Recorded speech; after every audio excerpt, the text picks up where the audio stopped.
It gets that picture across. You're in the team, Yeah, somebody falls into the water, you get the guy back on the boat, out of the water. That's the equivalent of your oh shit moment in a project or so on. And, you can only see so far what's going ahead, and you don't see the boulder under the water and so forth. It's so nice to play with all of that sort of thing, but ultimately it's a story of, that journey that is rocky is the journey. It's not like you're getting to the lake somewhere and that's your fun part. Actually, you're in this because you're doing whitewater rafting.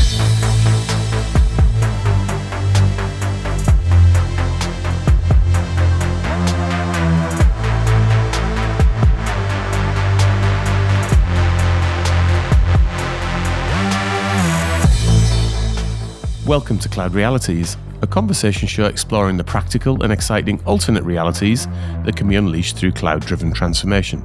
I'm Dave Chapman. And I'm Rob Kernahan. And you'll hear that Sjoukje's not with us this week. She is on vacation, so you are stuck with Rob and I, I'm afraid. But we have got a great guest who is from Fresenius, and he's going to talk us through a tremendous amount of transformation with the cloud at the heart of it that's going on in their organization, that's allowing their tech organization to move up the value chain and move out of the business of plumbing IT and into the business of really enabling what they're doing in their healthcare world. However, before we get to that, a bit of a different thing this week, Rob. We've actually had a listener reach out to us and make a suggestion about a new feature that you could work on. A new feature? Is this at my expense? Well, I don't know. You can take this anywhere you like. Right. But a listener of ours called Danny Delicate, Danny, big shout out to you, has written into us and suggested that you bring up technical convergence quite a lot. Do I? No. I noticed though you start to use it more and more, Dave. So I think I've had an impact. You maybe have influenced a little bit, but what he suggested is you could have a feature called the Kern-Vergence feature. Where I talk about converged technology. Yeah. Where I get angry about internet-connected toasters and such like. Yeah, and your inability to use the Uber app. Yeah, easy now. Come on, but it is very good converged technology. It gets me excited when you. There you go. So I think you've got a little brand. I can see a T-shirt. I can see a T-shirt of some description with that on. Kern-Vergence technologies. There you go. That's my new business. It could be a conference. Kern-Vergence. Yeah. No, we could have some mix it in with some music festival as well, and have a bit of a time. A converged culture. Oh, Dave, you're full of ideas today, aren't you? Honestly, I'm quite impressed. Firing on both cylinders. Two-stroke chappers, we'll call you, yeah. Exactly. Anyway, mate, what's confusing you this week? So this week, Dave, I'm broadly confused about the future of, if you know the phrase, VLOPs, very large online platforms. So this is your Facebook. Is it VLOPs or is it VLOPs? VLOPs. I suppose you could say VLOPs if you like. Or VLOPs. Yeah, but VLOPs. I don't think that's been coined yet. But like you've got the Instagram, Snapchats, TikToks, YouTubes, platforms that didn't exist, then existed, are absolutely, totally baked into the core of our lives today and have made it's the 16-year-old playing Call of Duty that is now an internet sensation and a multimillionaire. Mm-hmm. They've created completely new jobs for people and they're under threat. Yeah. So what's going to happen to them? So we've seen legislation coming out in the US that, TikTok has been a great raging debate over there. And now there's this big social backlash about the fact that there's potential it could be banned, etc. But, these platforms have created whole business models. People run their livelihood off them and all sorts of stuff. Yeah. It's changing the way we think about commerce and such.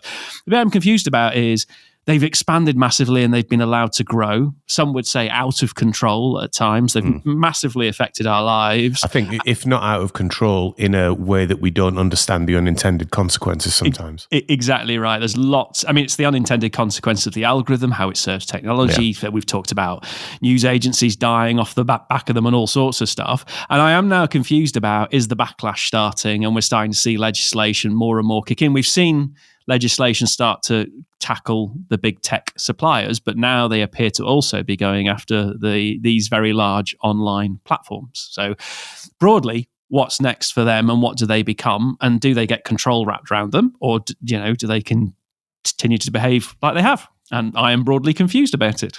It's an immensely complicated area, isn't it? Because on one level, I'm attracted to the sort of openness at which these things have developed.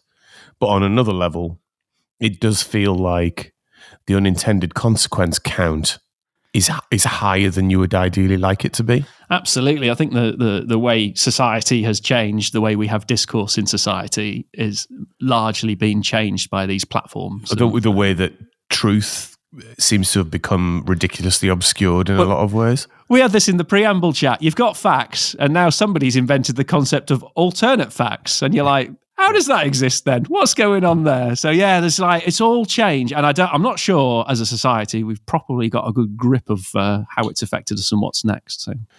Well, I think we'll keep a track on it. You're obviously pretty interested in your court cases and the legal ramifications of big That's all I do on an evening. I just read up on So we'll keep us posted, Rob. Very good. Very good. So look, let's get on to our main subject of the day. I'm excited about this one. It is a very complete and fascinating story of a very large-scale, multi-threaded, complex transformation. And I'm delighted to say that Ingo Elfering, who's the group CIO at Fresenius, has joined us today. Ingo, great to see you. How are you? And tell us a little bit about yourself. Thank you. Thanks for having me. Yeah, my name is Ingo Elfering. Originally German, but I live in the US for the last 25 years now. So I like it here very much, obviously. More importantly, this is my third global CIO position. I've done this a few times now in various different pharmaceutical and healthcare companies. So that's me. All right. So let me start with congratulations, Ingo. I understand you were German CIO of the Year for 2023 in large enterprises. Is that right? You want to tell us a little bit about that? That is right. Yeah, we have done quite a bit of transformation over the last 2 years, and we applied in the magazine, CIO magazine, for the award, and I'm very happy. Good judgment panel reviewed multiple submissions for that, and we won. And it's a nice recognition for me and our team and all the people that worked on the transformation to really see that it's seen by the peer community as something that is worthwhile doing. And you get that sort of external feedback, because sometimes internally it's a little bit more difficult to really judge what happened. Yeah, well, it's excellent validation of the achievement, isn't it? As a retrospective on what you've achieved, externally judged. Great accolade. Congratulations. Thank you. Indeed, congratulations. Why don't you just dig into it a little bit for us? So what do you think it was about what Fresenius have done over the course of the last year that really marked it out in that way? Well, I think we've done multiple transformations that are by themselves good large-scale transformation programs. Right, moving your whole data center infrastructure to the cloud or so on is a program that multiple companies will do or have done in the past or so on. Where in Germany, this makes it sometimes a little bit more difficult with data protection and so forth. But we did 4 of these programs all at the same time. And I think that is a real trick in all of this, that we've done change on top of change, and it all works, and it all got executed in that relatively short time frame. So right. That I think is the uniqueness of what we've done compared to each program in itself. Well, let's come back to that in a second, because I really want to get into that and get your insights about how you managed across those programs. But let's take a step back to start with, and let's start with Fresenius itself. So describe to us, like, not only what Fresenius are all about and its purpose, but actually it's working within a very disrupted industry at the moment. So just paint a bit of a picture for us, if you wouldn't mind. Yeah, Fresenius is a healthcare conglomerate. So we have 4 business units under us that do slightly different things in healthcare. As a company, up until end of last year, where we had some organizational changes, we were 45 billion euros in sales and 320,000 colleagues all over the world, busy in 150 countries around the world. And that's a large-scale company, obviously, huge, by any means. Huge scale, yeah. Right. It's also, we're in healthcare. We do a lot of different things in healthcare. And some of those fun facts are really interesting. So we delivered roughly 100,000 babies last year in Germany. Now, that's a good KPI, That's a cool isn't stat, isn't it? That's really cool. What's your target for babies this year? I don't know. I don't know. Probably roughly somewhere the same, I guess. Yeah. The rate in Germany on this. Or we see 26 million patients a year in hospitals. I mean, this is enormous. Amazing amount of people that we see. And, we're a large-scale provider. We're a critical infrastructure in a lot of countries because of the drugs that we produce. And a lot of them are being shot into you when you go into a hospital or so, or when you're in a post-hospital situation or so on. So, for lots of people, it's true that if you go into a hospital and have a operation and surgery or so on, you might use one of our products. Right. And healthcare itself has been radically disrupted by both digital product and, I guess, either startups and challenger organizations that are coming into the space. So how does that manifest itself for Fresenius, and how do you guys frame the challenge there? Well, on one side, we have a development on the product side, right? We make a lot of different products, and we see more and more products coming off patent and therefore becoming available at a better price point or in higher availability than they used to be when they're on the patent side. And of course, there's an interesting story about healthcare and patent-based innovation and research-based innovation.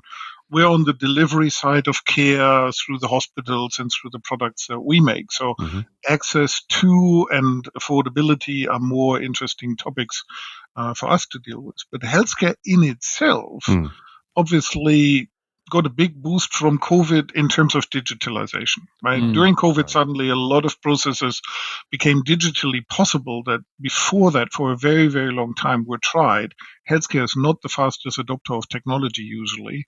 Healthcare is quite often late to the party in terms of adopting new technology. And suddenly everything had to become digital. So that is, I think, driving a lot of change. And you can see that in a lot of different interactions right now where people are trying out new delivery models, new business models. You talk about the late to the party. Is that, do you think, a function of there's a higher risk in healthcare because you have to assure things much more and you're dealing with people's lives? Or is it more of, do you think, a cultural thing in the industry that they're just having to catch up with what other sectors have been quite successful at? What would be your view on that? There is a component to the first part, right? Of course, you have to deal with the security of personal data. Yeah. Is it different than your financial data? I don't know, right? It's still something that in all cases is interesting and important to protect your identity, your financial information, your healthcare information. But of course, on the product side, it is a little bit different. We make something that goes into your body, and that has to be a product that is safe to take. And so you have processes around this to make sure that you manufacture correctly. A lot of that relies on the underlying technology being predictably compliant to how it's being set up. Let's then go back into Fresenius itself. So I understand that as an organization, then it's complex in the sense that it's grown through acquisition over a period of time. It's obviously of a huge scale, as you were setting out before, and it exists within this landscape of disruption. So there's many, many complexing factors in that scenario. And obviously, conservative organization by nature and probably for very good reason. So within that, then you were running 4 very large scale transformation programs. So let's just start with the conversation you had with your peers and your board around leaning into something that must have felt very high risk with a huge amount of moving parts. Take us right back to the beginning of the journey. Did you start off with, right, we're going to run 4? Did that evolve over time? And what was that conversation like? Yeah, it certainly is an evolving conversation in its own right. The starting point came from understanding our technical debt, understanding our current approach to management, understanding things like end-of-life scenarios and so forth. So you get all these single facts that are a little bit easier to understand. And each one can be debated and discussed, and you try to find a way of, okay, so what does this mean from a critical path, from a value to the business, risk to the business, benefit to the business type discussion. And you start to shape the streams of work. And the fact that you then say, well, how much time do I have? What can I execute in what order? So it wasn't designed. It wasn't somebody said, well, let's do everything at the beginning, together at the same time.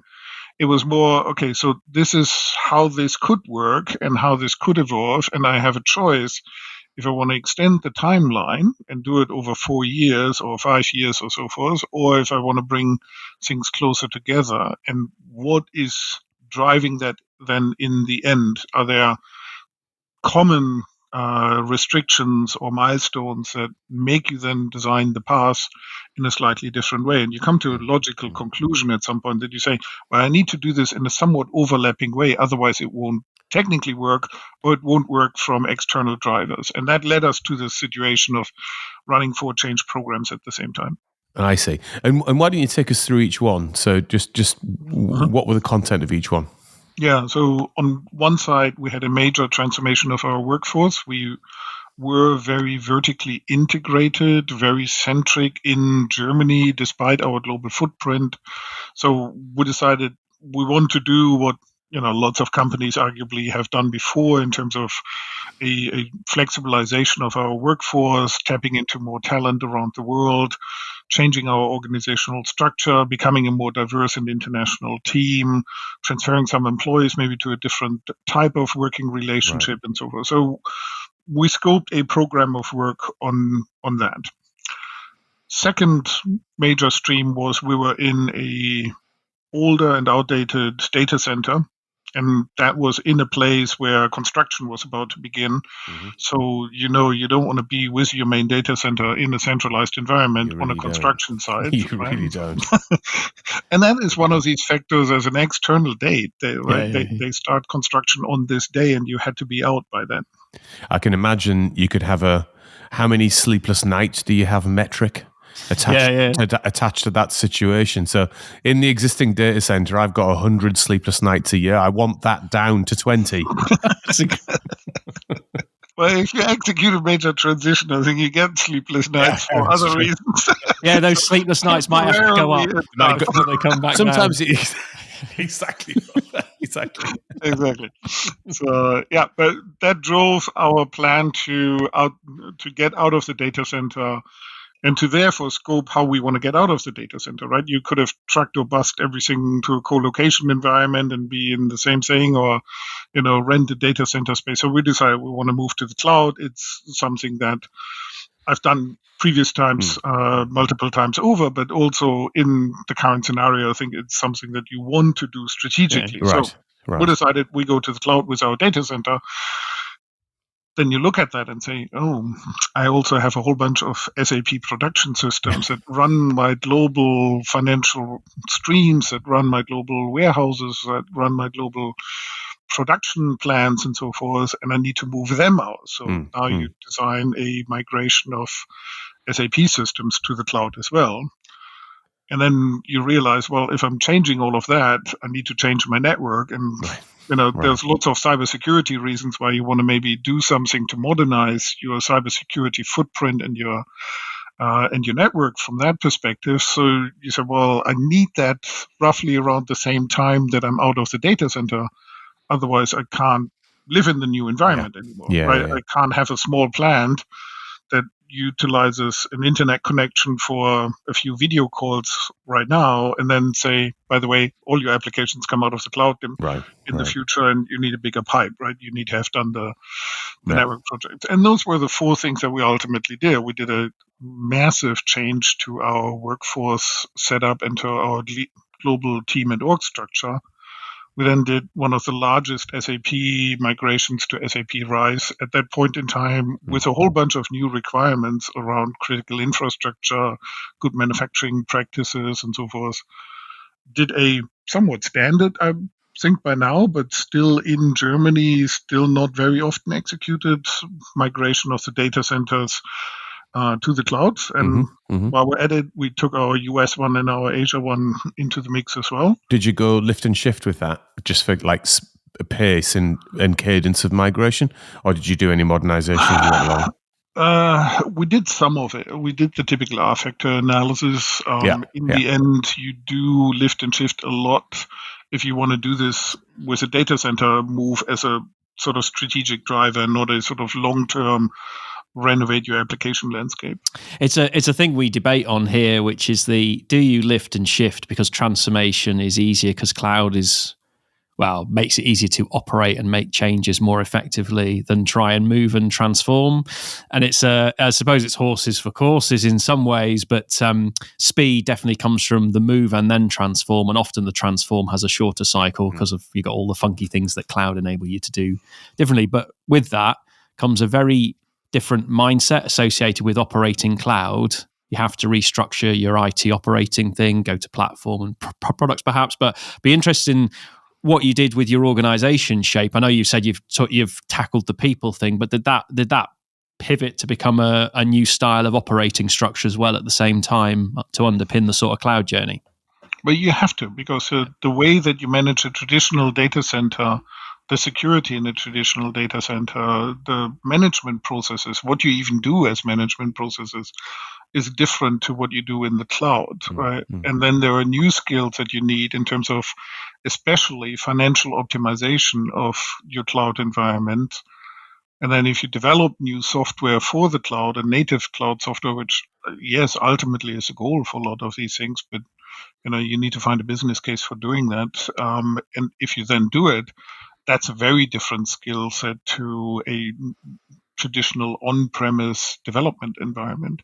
So you end up really thinking about a reskilling and retraining program, plus adding new jobs that are for these new types of processes, and not needing some jobs that are for old processes that you don't have anymore. So I'm curious, as you were going along, you've developed the 4 work streams. So you're restructuring the people, thinking about your organization shape, thinking about globalization, creating a new platform on the cloud, a compute platform with aspects of modernization and putting your SAP on there as well, and then rebuilding your underlying network infrastructure. Did you have a vision of a new way of operating? It's a bit of an extension of Rob's question there. Like, what did good look like at the end for you? So what did you want to try and then be able to achieve with your tech organization that you might not have been able to do before you started the journey? Well, ultimately, for me, the role of a tech organization in a healthcare company is to support the healthcare business. Right? That's our real business. It's not doing technology per se. Right? So, broken down, I don't want to be interested and think too much about running a data center, because that ultimately doesn't do much for my business. If I do it badly, it creates an issue for my business. If I do it brilliantly, it may be as good as I can buy it from somebody else. It won't make a difference to my business. So ultimately, I want to find the mental freedom to work on the issues and problems that really drive and differentiate our business, and do everything else ideally at the level of market standard, if I don't need more than that, right? Occasionally I need more than that in terms of quality or availability or so on. Then I can make decisions if I want to do something in-house or do something differently or so on. But it's a little bit like power, right? I don't really care where the power comes from, as long as I have an outlet where I can plug the thing that makes value for me, being it a leaf blower or some sort of machine in my house or my nice TV or so on. That gives me the value. I don't really want to think about power distribution, power generation, and so forth. And a lot of IT, I think, is nowadays this way. Back 20 years ago, having a good network design made a big difference. Nowadays, you buy a lot of network, and it's usually internet, and you don't design much around it. So what is really driving the value and freeing up the mental capacity, the management capacity, the skill set to tackle that bit is the vision that we're ultimately going for. I think for me, it was the day when it dawned, when cloud came, a phrase that was used a lot was undifferentiated heavy lifting, which is exactly that, which is understanding there's so much toil in the system that you shouldn't really concern yourself with because it doesn't add direct value.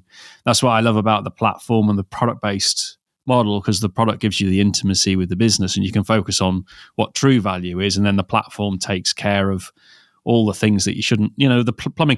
However, there's always that side that engineers are naturally creative people and want to play with that plumbing. So it's often getting them to think, don't spend so much time thinking about the wiring, just take that away and look up there instead. And that can be a bit of a transition of a mindset as well from a technology team standpoint. Yeah, no, I think you need people for the right types of jobs, right? So do I, as a pharma company, really need somebody who's really good at designing the next generation data center? Mm-hmm. Probably not. Probably I don't want to employ that person. That person that wants to work on that probably works with a hyperscaler or with somebody like that, a sort of true technology-focused company. Mm. But somebody who can think about how I make an AI assistant for a nurse that understands how the nurse works and what the patient needs are and what the constraints from the regulation are in terms of the healthcare setting, that is very much something that adds value to our business. So I want to shift what we do to those things and what we don't do and what we buy to the former things. In the execution of 4 programs kind of alongside each other, what stand out for you across the period that you were running the programs as the bigger, thornier challenges that you had to get into, and how did you address them? What did you take away as being the 1 or 2 big things that stand out for you personally as like learnings from that process?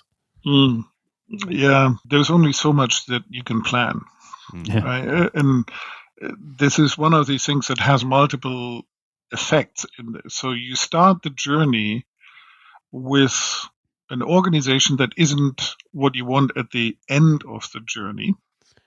It lacks some skills, it lacks some experiences and so forth.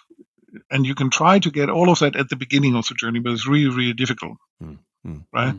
So you are sort of building an organization and learning and adapting to the future environment while you're getting there. And you can't have all of this in perfect setup at the beginning, right? That's a real difficulty when you think about, okay, so who designs what you sign off on a contract, because they are probably not really understanding what the future world is going to look like. If you're really lucky, you have all of that future team when you start the journey. I've never seen that really work. No. And you therefore morph your team as you go through the journey. And in an ideal world, you would have it up front, but I don't think that's really realistic. No, I think you can only do that in a situation where the journey you're about to go on it's hyper mature and really well understood. Like 3rd generation outsourcing, for example, it became very clear to how you specify that, how you go to market for that, very straightforward. In the sort of journey you're going on, it's a much more complex learning journey, and you only really know what the end looks like sort of when you're there. You know what I mean? And I loved your point about you can only plan so much. One of the things we talk about on the show quite a bit, I don't know whether you're familiar with it, there's a really good bit of work in the Harvard Business Review called the Cynefin framework. And it's a 4-sector grid that sort of differentiates between the world of the complicated, which is really hard, but actually with a limited number of unknowns. So you can plan it, and therefore you would be able to go, right, the team I need at the end has got 2 of these, 3 of those, and 5 of those. Let's go and get them and go on the journey. Versus complexity, where actually you might have to provoke the market a little bit to actually understand what you need to do next. And therefore you go like in more of an iterative learning style. Is that what it felt like to you? There's certainly some truth to that. I know a similar concept about the learning cycle that goes from, you don't understand and you can't do to the exact opposite of that through 4 stages, right? And it's quite often described by somebody driving a car until they really should get out of the car because they can't do it anymore, right? And all the stages in between, starting with a teenager that can't even drive the car at that point, but doesn't quite understand that he can't do that, and I think you have a little bit of that sort of journey as well in in a transformation like that. Yeah, there's the thing, isn't it? There's the unknown unknowns, things that are going to happen that you just can't plan for, and then there's you're unconscious about the capability that you're actually missing, and it's moving to that consciously understanding you're missing the capability to then being able to build it, to know that that's what you need. So you start off, you don't actually know what you need until you've found an issue and gone, let's adapt. Exactly. There is a lot to that. And of course, you find a lot of things, especially in your highly decentralized environment, you find a lot of things along the way that by no means you had a chance to pre-plan for because you didn't know them. So it goes exactly into this unknowns and those sort of things. So that makes the journey difficult. And the only thing that really helps and helped us in managing through this is to maintain that forward movement in these transformations. We never called something a pilot. We always called something wave 1, maybe wave 0, but never a pilot, right? Because a pilot mental model is you stop after the pilot. It completes, right? We're sort of, okay, so we do this, and then we learn, and then we adapt, and then we do the next wave, and then we learn, and then we adapt. And especially on the SAP RISE migration, that was a lot of what we did, because we moved the largest systems at the end of the journey. Right? And of course, that gives a sort of unequal load profile, if you get very technically, between your on-prem environment and your cloud environment. But you've done it so many times by then. We've moved 130 different systems and landscapes, that you then know what you should be doing.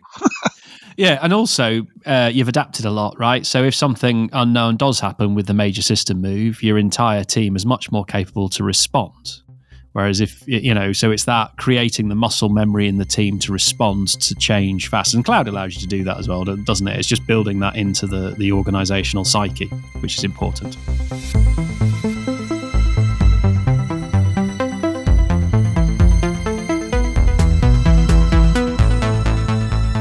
So you're at the end of the transformational period.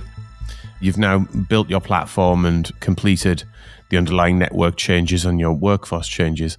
I guess the big question is, Ingo, like, what next? So what does that allow you to now do and start to innovate on behalf of the organization?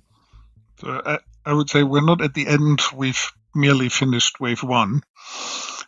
To keep with the theme here, because we're now in a phase where we'll look at the rest of the world and the other environments that are not in our traditional data centers.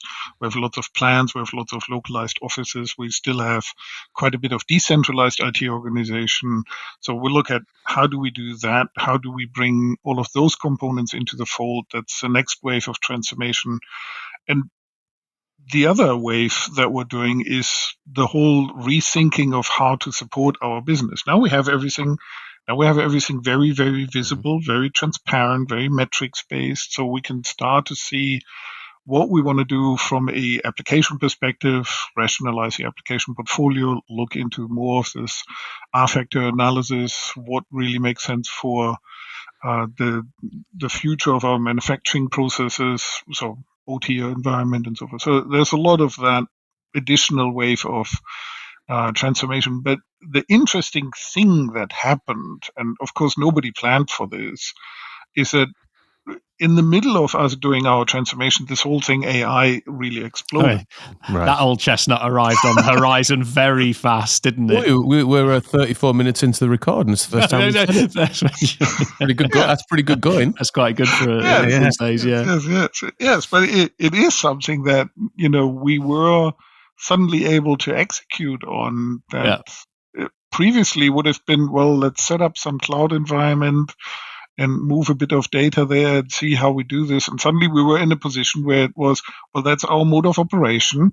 That's what we have already solved for. We have the people with the skill. And I decisively remember a session with the business where they were talking about, how the hell do I do cloud-based patient data in Germany? How does this even work? And so forth. And they were experiencing their world as they knew it. And I put a slide up that said, by the way, we moved petabyte-wise data and have 10,000 machines in the cloud, and every application will have every color, including everything that you can do with patient data. what do you think? Shall we do your problem as well? And of course, it totally turned the conversation. No, but the business, that must have been a lovely moment as they realised that all the complexity they had foreseen naturally had all gone away, and then they can just discuss about how you solve for a business issue to make something better that means something to an end user or a different experience. It must have been quite pleasing to be in the room and putting that slide up and going, ta-da, fixed all that, now let's get on with that. Exactly, especially since, these are long-held beliefs of how complicated this all is and so forth.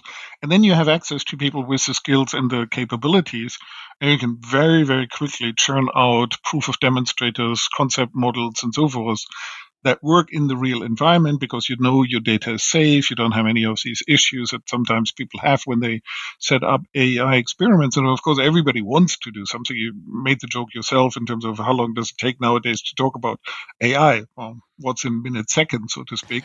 But the point is you can actually deliver on this sort of stuff in a very, very quick turnaround. And we did that over the winter break. And that was a second aha moment for the teams that they said, well, not only is it possible because we've solved all the problems, naturally because we moved all the data centers and all that sort of stuff, but it also now is possible to do this in a very quick turnaround way where they had some pilots last year, of course, and they were doing stuff, but now it's so much easier, so much faster that we can do things. So nice benefit. That must have built some excellent advocacy with the business because they see this capability to solve what they would probably think is very complex and lots of structural things, that plumbing, and now they can just get on with that. Have they now got a bit more excited and come to you and say, how about this, how about that, how about this, and then I suppose there's the natural thing is, what has that done for any organization which is shaped like yours, there is a reasonable amount of shadow IT floating around within the midst? Has that changed the narrative for you with the business? It certainly changed that we started to have a different dialogue on topics, right? That we're getting more into innovation and so forth. We have a long way to go. I'm not saying we're perfect on any of these sort of things. I think every IT organization sometimes struggles with, are you really a partner to the rest of the business? Are you really working with them? Or are you really running infrastructure and, doing a little bit of programming somewhere for something that most people don't understand or so on? But what it certainly did, it is a game changer in my eyes for the interaction with the business leaders and the recognition, because it moved to the cloud and, you've done something that gives you a more resilient environment or a more stable environment or, reduces the cost by X% or so on, is mildly interesting to the business, right? So the time that you can talk about, hey, I can actually help you drive better quality in patient care, or I can really drive a different cost portfolio or a very different customer experience. That is where, as I said in the beginning, I want the IT organization to be a partner in that dialogue, and you then have to have the skills and capabilities to do that. And if you can have that then in a way where it's fast and easy to access and quick in the time that you get something done, then, I do think it changes the dialogue. So you mentioned there that Gen AI is something, that you're looking into, much like many other organizations. Now you're starting to move the conversation up the value chain, so to speak, and into really business impacting tech innovation. What excites you about the next phases that are coming along in terms of what you're now going to be able to do for the business? As I said, COVID has done quite a bit for digitalization of healthcare, but healthcare always has been very paper-based, very slow in turnaround, lots of complicated processes, customer experiences that are not that highly rated quite often from the patient, complicated paperwork for physicians and nurses. So COVID has put a lot of that into focus and allowed people to find some interim type solutions for that.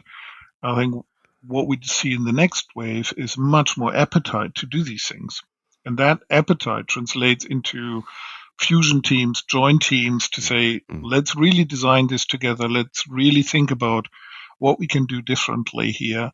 And to me, that's where the real value for patients and physicians really come in the future. On that COVID point, though, before we move on, I just want to ask a question about that, because we've observed quite a bit of COVID certainly accelerated a lot of change in digitalisation in many industries, actually, not just in healthcare. Yep. The other thing it seemed to do, I think, and I'd value your view on it, is it opened the eyes of board members and decision makers in the business who frankly might have become a little disillusioned by IT and the pace that IT often run at. And they saw in lots of organizations, literally over the weekend, everybody would move on to Zoom or move on to Teams, and had a realization that tech effectively removed what could have been an existential crisis for that organization. And they almost had an epiphany that we're in a new era of tech now. Do you recognize that? Did anything like that happen in your organization? Yeah, I imagine how the 2019 sales call for Zoom goes. Yeah. Let's move your whole organization on Monday morning to a exactly. remote working solution. Yeah, exactly. Yeah. Go away. I don't buy that. Right. So I do think there's some truth to this. Organizations have learned that technology can actually do something quite significantly different for them and reshape processes significantly. Mm-hmm. And when I look at it, talking to your physician through a mobile phone or on your computer or so on, how many people did that before 2020? Yeah, for sure. And now it's such a mainstay for lots and lots of people. Already it has way more room to grow, absolutely. But it is a nice way that I think has changed how you interact with physicians quite often. And even online services, online experiences, ordering something, getting a new prescription, filing it, being able to track it, doing a payment for it, and so forth. Lots of that sort of stuff has changed. And I think there's so much more room in processes in pharmaceuticals and in hospitals for this that there's endless innovation for us to be had and to work on. Yeah, and when you think about things like your Fresenius, manufacturing businesses and hospitals themselves, and connecting all of that up, what's your sort of vision for the next couple of years? Yeah, I think on the hospital side, you have to compare that to your shopping experience, right? Years ago, you went to a mall and hopefully the right stores were there and hopefully they had the right stuff there on the shelf for you and so forth. And it's a little bit like the hospital environment in the past. You get a scheduled appointment, you go there, that sort of thing, where nowadays is a lot more fluent, right? You can do a lot of your interactions in a somewhat hybrid type setup, and that will continue. And I think the experience is different around the world, right? So I live in the US. I see a lot of that. I can do a lot of things that I can't yet quite do in Germany. I don't know when I saw the last time a script. It's not on paper anymore, and it's been so for years. I can get to my personal medical record. I can share it between different hospitals and so forth. There's lots and lots of stuff that we can still do in certain parts of the world. The healthcare system is very localized in that environment, so we have lots of opportunities there. And on the manufacturing side, I think we have a lot of opportunity around digitally understanding our products, our manufacturing processes, our supply chains, our warehousing. A lot of what we do has to do with never running out of stock. You don't want to be in a situation where a medication is not available for a patient. So a lot of that can be supported with technology to make sure you produce the right thing. You don't have failures there. You optimize your processes. You take money and cost out of that processes. And ultimately, medicine is moving towards more personalized treatment. Right. Not only in the way that your treatment is coming, what I described was that sort of more hybrid setup maybe, but also in terms of the products, right? So something that gets personally manufactured for you, batch size equals 1, as I say, is a very, very different process for a pharmaceutical company and for the delivery of that healthcare than something that gets mass produced and you buy off the shelf. So I think there's lots and lots of innovation on the medicine side as well. I think there's a data explosion on the individual as well around personal monitoring of your own healthcare. You know, the smartwatch that can now do amazing things: blood oxygen, blood pressure, blah. You know, it goes through right through the list. That will at some point. People will probably want that data to enter the ecosystem to personalize the care and the diagnostics associated with the individual. I suppose it's your view on that about us taking more responsibility for the data that we can collect to provide better diagnosis when you actually do go face-to-face with the clinician. Data in healthcare is such an interesting world in itself, right? Because there's so many different legacy systems, so many different data formats, lots of separate infrastructures and environments, localized infrastructures, different applications. And you look at how cloud-based data analytics and AI and ML tools on top of that are reshaping how you can combine data, right? And a few years ago, I built the data warehouse and you sorted the data and so forth. Nowadays, you have much different technology available if you're in the cloud and you can access your data from a cloud-based environment. And then you have the scalability and the tools to manipulate and analyze that data, which are very, very hard. A single hospital with an on-premise server and an AI-based ML data lake, that is not going to really happen, right? So you need to be in the cloud to actually do all of that. And again, healthcare is information rich, insight poor. That is changing in the industry because it's also easier to combine data with these newer tools than it is with the old traditional ways of doing data. So AI conversation on what insights you gain from data in the hospital, how that combines with your own data, an endless world again on opportunities. And you need, and I think this is a story that comes through this, you need some precursor enablers to be able to do all of this.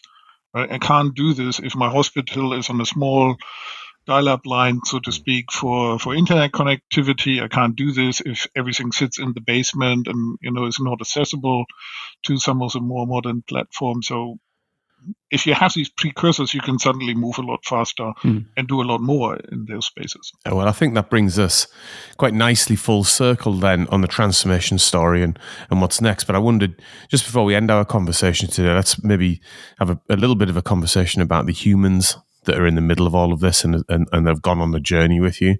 The world that was probably 18 months, 2 years ago compared to the world of, data-centric innovation are very, very different from each other. How did you go about taking your organization with you? Were you describing end states? Did you just do it in little chunks? How have you mobilized the organization around it? And I'm guessing driven a fairly substantial culture change in there somewhere. Yeah, I would say that is probably the most difficult part in all of this. And I'm not sure that there's any sort of secret recipe on how to do that better than in other areas. The true fact is you need to talk with a lot of people because there's lots of fears from different angles. People fear for their future job. People fear for the data privacy. They are employed to fear because they are a lawyer and want to look at the risks and so forth. And you want them to look at the risks and educate them. So there's lots and lots of different aspects of what you have to deal with from a personal, emotional, not understanding, not having maybe bought in or just not knowing or unclear situation. So a lot of that can only be done by dialogue at various levels in the organization. And I don't think that painting an overall picture of a nice cloud and we go there does anything, right? That's not that important. And in a lot of places, you can only talk about the process while you're in the middle of the transformation. You can say, we'll move this system next month, or this is the next step around your employment, or those are things that are not satisfactory to people ultimately. They want the answer. They want to hear it's 42, but you don't know that it's that, right? And you can only say, I'm going to ask the big machine and we'll churn out the answer at some point and so on. So dealing with that sort of emotion and then affecting, as you said, the cultural change and the new skills. So you bring in new people, they have to bond while they're executing a big project. You need to shift some of the soft skills around when you say, I want you to maybe not hack your server and, do that sort of lower level technology. I want you maybe to talk to a nurse or a physician or a business leader or so on. These are all things that you need to do at the same time. So it tends to be a big part of the project, but I don't think there's a silver bullet for it other than communicate, and do that some more.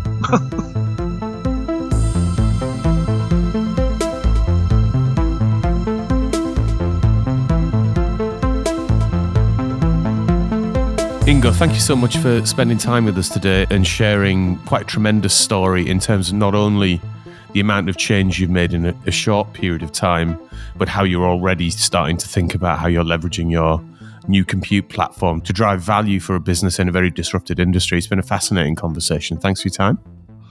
Thank you very much. Now, we end every episode of this podcast by asking our guest what they're excited about doing next. And that could be, I've got a great plan for the weekend, or it could be something in your professional life. So, Ingo, what are you excited about doing next?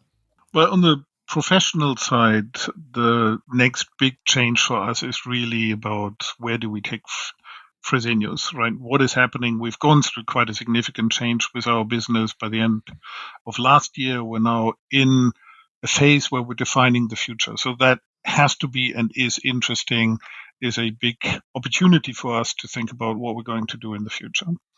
That's the important thing there. On the private side, I really don't know what to do for vacation this year. It's a tricky problem. It's a tricky problem. Have you got at least the couple of weeks you're going to take off identified as a step one? Absolutely. You have to recharge your batteries. You have to disconnect. You have to read something that you're interested in or do something that you're interested in. My wife would like to see me again as well. So, it's important things in life. But I feel like, this year and last year, everything that you try to book has become horribly expensive. Oh, ridiculous. Right. And I'm not quite, which one of those options do I take, or do I take something that, is off the beaten path somewhere? Do you want to go, are you thinking beach or city? No, that's too easy. I'm trying to create maybe a 2x2 sort of framework that we can map some options on. You love your Boston Matrix, don't you, Chapman? I do. You absolutely love My them. other axis was going to be activity versus rest. Well, I've been on all 7 continents, so I do the axis of some strange place on the world to go or hyper-local. Right. Yeah. I think we may end up doing hyper-local as in a cross-America car trip and, stop at weird places to take some fantastic photos. I'd love to do that. That's the fantastic thing about America, though. The country in itself has huge diversity in the types of things you could do, so you can stay local and still feel like you got away and did something quite exciting. Exactly. Brilliant. Well, look, we wish you all the best, not only on your holiday, but actually choosing what you want to do. It sounds like your road trip to me actually seems like a dream holiday. I would absolutely love to do that. And of course, we wish you well with where you guys go next in the professional world. Perfect. Thank you. So a huge thanks to our guest this week, Ingo. Thank you so much for being on the show. Thanks to our sound and editing wizards, Ben and Louis, our mystical producer, Marcel, and of course, all of our listeners. We're on LinkedIn and X, Dave Chapman, Sjoukje Zaal, and Rob Kern. Feel free to connect with us and please get in touch if you have any comments or ideas for the show. And of course, if you haven't already done that, rate and subscribe to our podcast. See you in another reality next week.